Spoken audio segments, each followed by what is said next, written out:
निवडणुकीच्या आज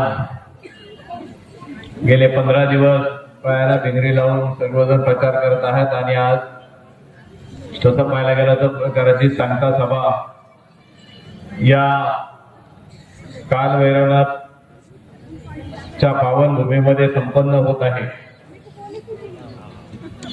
नेहमी सुरुवात आपण इथून करतो आणि शेवटचा आशीर्वाद सुद्धा कालभैरवनाथाचा घेऊनच आपण आतापर्यंत ही परंपरा जपण्याचं काम केलेलं आहे। त्या निमित्तानं व्यासपीठावर उपस्थित असलेले आपल्या सर्वांचे नेते आणि महाराचे अध्यक्ष माजी खासदार शिवाजीरावदादा आढळराव पाटील, जिल्हा परिषदेचे उमेदवार विष्णुकाका हिंगे, पंचायत समितीचे उमेदवार निलेश टेमकर, आज या जिल्हा परिषद गटातून आणि पंचायत समिती गणातून आपलं नशीब आजमावत आहेत। गेले कित्येक वर्ष आंबेगाव तालुका म्हणजे आपल्या सर्वांना ज्ञात आहे 1990 सालापासून या आंबेगाव तालुक्याचा झालेला विकास हा आपल्या सर्वांनी डोळे भरून पाहिलेला आहे। आपण सर्वजण त्याचे साक्षीदार आहोत।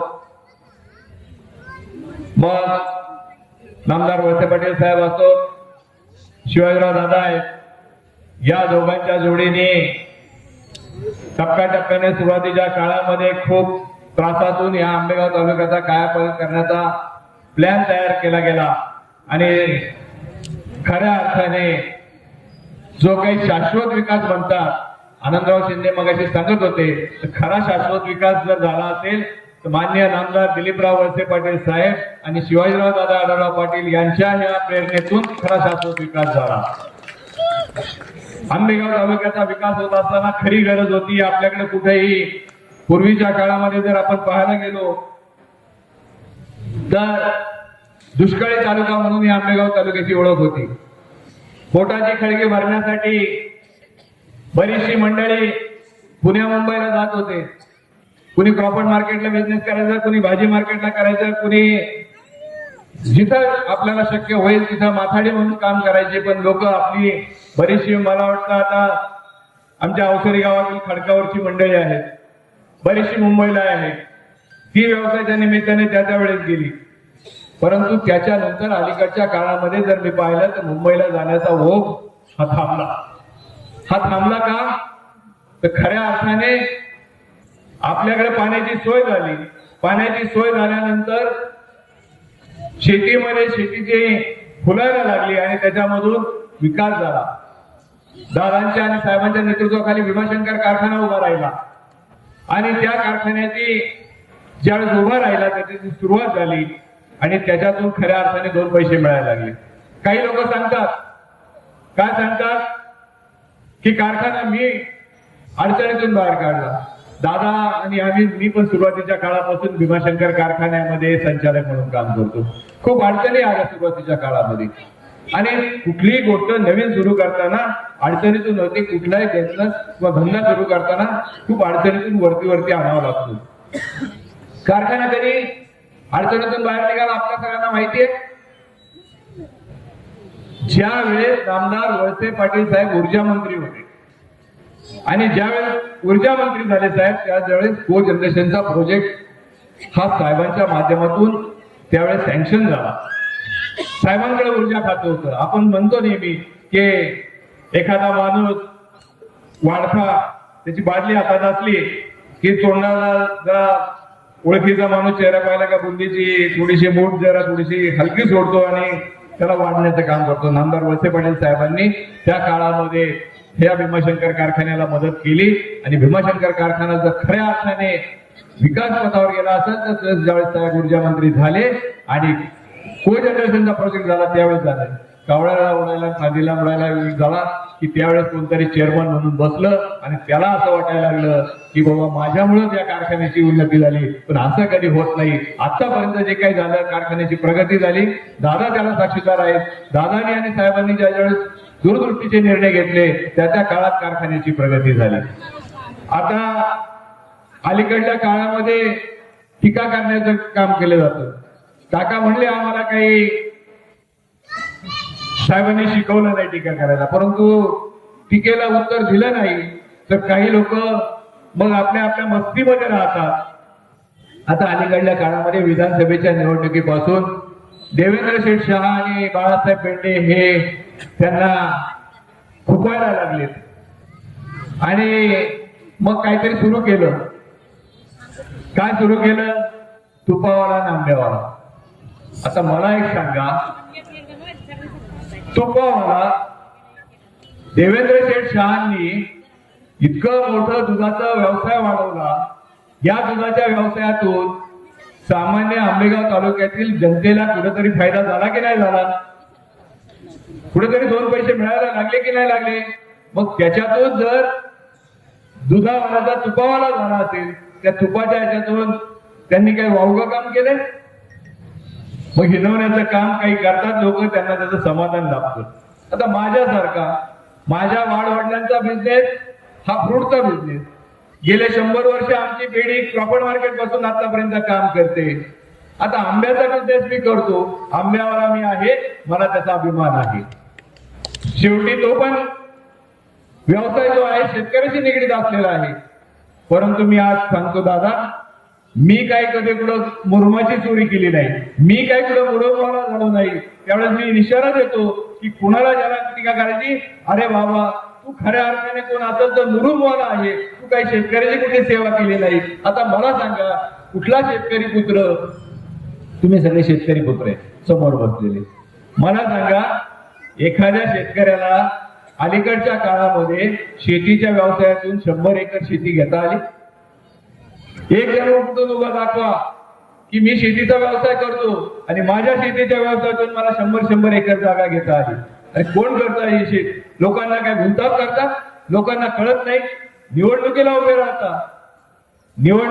राहता, निवडणुकीला सांगता लोकांकडून आपलेच पैसे वाटायचे कोणाला तरी सांगायचं, आणि सभेत उभे राहताना कुणीतरी 2000 रुपये आणून दिले, कुणीतरी 5000 रुपये आणून दिले सांगायचं आणि मला म्हणायचं की लोकांनी मला. त्यावेळेचा किसनराव बांधलेंचा काळ वेगळा होता. अण्णांना लोक द्यायची, तर तुम्हाला कोणी असं दिलं नाही, आम्हाला माहिती आहे याच्यातलं खरं उभी. आणि मग ज्या वेळेस निवडणुका झाल्या, खासदारकीला दानांच्या मागे उभे राहिले, दानांच्या त्या काळामध्ये विरोधी उभे राहिले होते. खासदारकीची निवडणूक संपल्यानंतर लगेच दादा नवीन सातबारा तयार झाला. कसा झाला? मग निवडणुकीला उभा राहिलेला एखादा उमेदवार निवडणुकीच्या नंतर महिन्याभरात शेती घेऊ शकतो.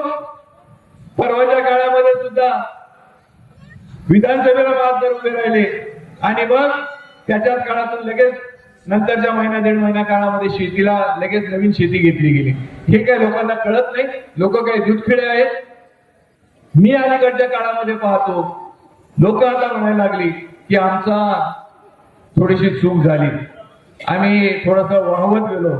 संजू शेठ, लोकांना असं वाटायला लागले आता की आपली त्यावेळेस झाली ती चूक झाली, थोडस भावनेच्या भरामध्ये आम्ही वाहवत गेलो. परंतु आता तुम्ही सगळ्यांनी निर्णय ठामपणे घेतलेला आहे की आता झालेली चूक आता ती दुरुस्त करायची. काय केलं? नामदार वळसे पाटील साहेबांनी असं काय चूक केली होती? मला सांगा की तुम्ही सगळ्यांनी एवढे वर्ष 60-60 हजार मतांनी नामदार वळसे पाटील साहेबांना निवडून दिलं आणि मग 1500 मतावर आणलं. काय त्याची परिणती झाली? मला सांगा, आपण एखाद्या शाळेमध्ये शिकतो, 10वी पर्यंत जातो, 12वी पर्यंत जातो, आणि जर शाळेमध्ये गेलो, कॉलेजमध्ये गेलो जायचं असेल तर आपल्याला 30%, 35%, 40% मार्क्स पडले. मला सांगा, 35%, 40% मार्क्स पडल्यावर तुम्हाला कोणी फर्ग्युसन कॉलेजला ऍडमिशन देईल? बीएमसी कॉलेजला ऍडमिशन देईल? त्याच्यासाठी किती टक्के मार्क पडावं लागतात? 80%, 90%. बरोबर आहे? खरंय की नाही? आणि मग नामदार वळसे पाटील साहेबांना आतापर्यंत तुम्ही 60-60, 70-70 हजाराच्या मताने निवडून दिलं आणि गेल्या निवडणुकीत किती मतावर आणलं? 1500 मतावर आणलं. काय चूक होती साहेबांची? काय साहेबांनी आता आंबेगाव तालुक्यासाठी काय वाईट केलं होतं? परंतु का तुम्ही चुकले माहित नाही. साहेबांचं नाही नुकसान झालं. नुकसान कोणाचं झालं? आपलं झालं. आज कुठल्या तोंडाने साहेबांनी मंत्रिपद मागायचं, ज्यांनी लाख लाख मताची लीड दिलं त्या सगळ्यांना मंत्रिपद मिळाली. आज अलीकडच्या काळामध्ये आम्ही आता मंत्रालयात गेलो, कोण वाली आपल्याला सांगा. तुम्ही एखादं काम निघालं तर हक्काचा माणूस म्हणून आमदार वळसे पाटील साहेब असायचे. आज जर मंत्रालयात गेलं तर आपल्याला हक्काचं कुठली केबिन नाही, हक्काचा कोण माणूस तिथं वाटत नाही. आदरणीय दादाच्या रूपाने काहीतरी आजार होता, आज दादा पण आपल्यातून गेले. किती वाईट परिस्थिती आहे आज आपली. मी गेले 6 महिने आमच्या मार्केटच्या संदर्भातला एक विषय होता, मंत्रालयामध्ये खेटा घालतोय, कुणाकडे प्रश्न समजून सांगायचे, कुणाकडे मांडायचे, कोण आपल्याला वाली, इतकी अडचणीची परिस्थिती तयार झाली. मग आता हे सगळं आपण जे नुकसान करून घेतलं ते स्वतःचं नुकसान आपण स्वतःच करून घेतलेलं आहे. एखादा माणूस म्हणतो एखाद्या मताने काय बिघडलं, एक मत जर माझं गेलं तर त्याच्यामुळे काय कमी होतंय का, परंतु तसं होत नाही, शेवटी थेंबे थेंबे तळे जाते. अशाच पद्धतीने हा विकास आतापर्यंत ना आपल्या तालुक्याचा झाला, परंतु आपण या छोट्या छोट्या ज्या वेळेस काहीतरी चुका करतो त्याच्यातून हे सगळं अडचणी तयार होतात. आमदार वळसे पाटील, आता मला एक सांगा, तुमच्या अवसरीचं गाव साहेबांनी दत्तक अवसरी गाव घेतलं, साहेबांनी कमी प्रेम केलं तुमच्यावर, तुम्हाला आतापर्यंत काही कमी पडू दिलं का साहेबांनी? साहेबांच्या माध्यमातून आज या संपूर्ण भागाचा विकास झाला. आज आपल्या बुधाण्याच्या या कृषीमध्ये एवढं मोठं इंजिनिअरिंग कॉलेज झालं, एवढं मोठं पॉलिटेक्निक कॉलेज झालं. आज कुठल्या तुमच्याच गावाचं नाव निघतंय. महाराष्ट्राच्या कुठल्याही कानाकोपऱ्यामध्ये जर गेलं तर गव्हर्नमेंट इंजिनिअरिंग कॉलेज जे आहे ते कुठं आहे? अवसरीच्या जवळ.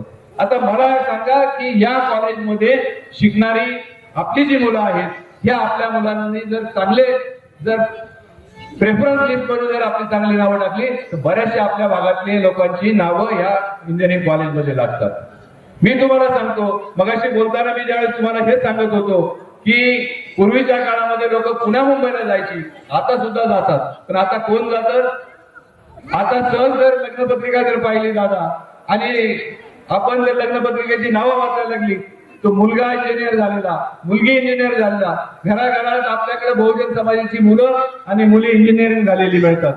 तुम्हाला सांगतो, चांगल्या जर इंजिनिअरिंग झालेली मुलं जर असली तर एका मुलाला लाख लाख रुपये पगार, मुलीला लाख लाख रुपये पगार मिळतो. हे सगळं कशामुळे झालं? हे तुम्ही ज्यावेळेस शेतीतून चांगले पैसे कमवले, आज शेतीतून कमवत असताना त्या पैशाच्या माध्यमातून तुम्ही सगळ्यांनी काय केलं तर आपल्या लोकांना, आपल्या मुलांना शिकवण्याचं काम केलं. मुलं इंजिनियर झाली, मुलं चांगली झाली, आज घराच्या माध्यमातून आज त्या घरामध्ये चांगल्या पद्धतीचे 2 पैसे यायला लागलेले. आज हे सगळं होत असताना आज सगळा विकास जो आहे तो कोणाचा आहे? हा खरा शाश्वत विकास आहे. या सगळ्याच्या माध्यमातून आज आंबेगाव तालुक्याचा विकास झाला. मी आता चेअरमन झालो, मला चेअरमन केलं आमदार वळसे पाटील साहेबांनी केलं. मी म्हणणार नाही मला माझं कर्तृत्व आहे असं मी म्हणणार नाही. तुम्ही सांगत होते की माझ्या काळामध्ये किंवा माझ्यामुळे पारितोषिक मिळतात, ह्या हाच मोठा प्रॉब्लेम झाला. तुम्ही लोक अनाउन्सर मंडळी सांगता की बाळासाहेब बेंडे हा कोणीतरी याच्यामुळे हा पारितोषिक मिळालं, याच्यामुळे पारितोषिक मिळालं, असं होत नाही. भीमाशंकर कारखान्याला जे पारितोषिक मिळतात किंवा याला असेल त्याची दूरदृष्टी असेल, नेतृत्व असेल, ते आमदार वळसे पाटील साहेबांचं नेतृत्व आहे. त्यांच्या माध्यमातून ही सगळे आमच्या आतापर्यंत जी झालेली जी पारितोषिके मिळाली ती झाली, ती दुसरी कोणाच्यामुळे झालेली नाही. त्यामुळं भविष्य काळामध्ये जर आपल्याला या भागाचा सगळ्याचा विकास करायचा असेल तर ज्या पद्धतीने हे 2 उमेदवार आमदार वळसे पाटील साहेबांनी दिलेले आहेत, काकाच्या बाबतीत सांगायला नको, काकाने सुद्धा खूप मोठी मोठी कामं केली. अरे कात्रज डेअरीच्या माध्यमातून काकाच्या कल्पकतेतून कात्रज डेअरीमध्ये किती चांगले प्रॉडक्ट तयार झाले आणि अडचणीत असलेली कात्रज डेअरी काकांनी केलेल्या नेतृत्वाच्या भूमिकेतून आज कितीतरी उंचीवर नेऊन ठेवण्याचं काम जे झालं आहे ते काकाच्या माध्यमातून झालेलं आहे. आता मला चांगला अभिमान आहे. आज निलेश सारखा आमचा जो युवा कार्यकर्ता आहे, आज त्याची बरेच दिवसाची इच्छा होती की मला कुठेतरी न्याय मिळाला पाहिजे. आमदार वळसे पाटील साहेबांनी आतापर्यंत ज्या कोणाला न्याय द्यायचं काम करायचं असेल तर ते केलेलं आहे. निलेश ते बरेच दिवस म्हणत होता मला न्याय मिळाला पाहिजे. आमदार वळसे पाटील साहेबांनी निलेशला यावेळेस न्याय दिलेला आहे. तुमच्या सगळ्यांची जबाबदारी, अवतरीकरांची जबाबदारी आहे की निलेशच्या बरोबर आणि काकांना सुद्धा दोघांनाही भरघोस मताने इथून निवडून पाठवा आणि 7 तारखेला एवढं पुण्याचं काम करा की घड्याळाच्या चित्रासमोरचं बटन दाबून आमच्या ह्या दोन्ही उमेदवारांना भरघोस मतांनी निवडून पाठवा आणि नामदार दिलीपराव वळसे पाटील साहेब आणि शिवाजीराव दादा आढळराव पाटील यांचे हात भक्कम करा, एवढीच विनंती आहे.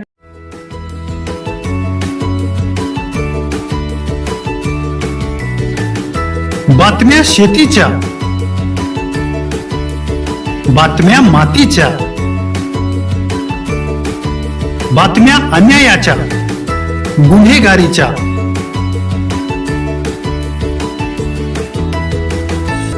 राजकारणाच्या आणि समाजकारणाच्या, शोषणाविरुद्ध बुलंद आवाज, जनसामान्यांच्या हुंकाराची गाज, सत्कार्याला प्रोत्साहन, दुष्कृत्याला अनुशासन, निर्भीड, निस्पृह, सडेतोड, बेधडक आणि रोखटोक म्हणजेच विघ्नहर टाइम्स. शोध बातमीचा, ध्यास सत्याचा. आपलं चॅनल, आपली बातमी. सबस्क्राईब तर कराच, पण बेल आयकॉनवर क्लिक करायलाही विसरू नका.